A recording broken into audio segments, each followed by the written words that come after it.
And nothing wrong naman kung ipipilit mo at kung tinatry mo yun for self-improvement eh.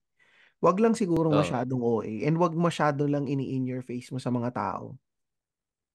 'Di ba? Oo. Ito nga sabi nga Alam mo ni yung Tita, wag daw ako ng ano maiiyak eh, eh.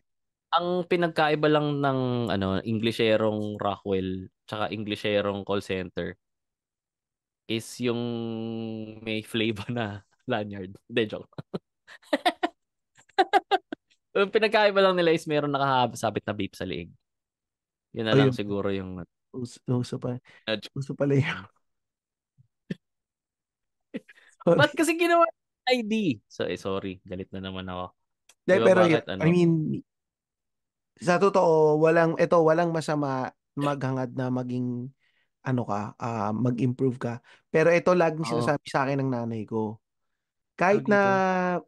wala kang pera, yung class, hindi yan nadadaan sa dami ng pera mo or sa Oo. kung anong brand ng suot mo.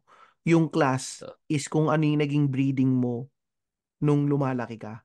Hindi yan din yan nadadaan sa kung gaano kang kagaling mag-English or kung English speaking ka ba. Yung class is kung how you carry yourself.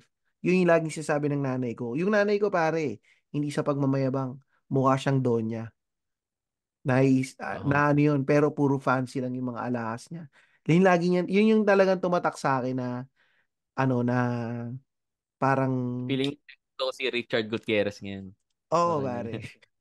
Yun yung tumatak sa akin ng ano ng na sinabi ng nanay ko na Oo. hindi yan nadadala sa kung may kotse ka, kung ano yung kotse mo, ano yung brand ng suot mo, kung ano yung kung ano yung accent mo, kung Inglesero ka. Hindi, yung class it's more of an X factor dahil kung ano yung pinagdaanan mo sa buhay, kung ano yung mga natutunan mo, kung ano yung knowledge na alam mo, Oo, yun, yun, how yun, to wait. be Bukod cultured. dagdagang yan, papunta na ako dyan.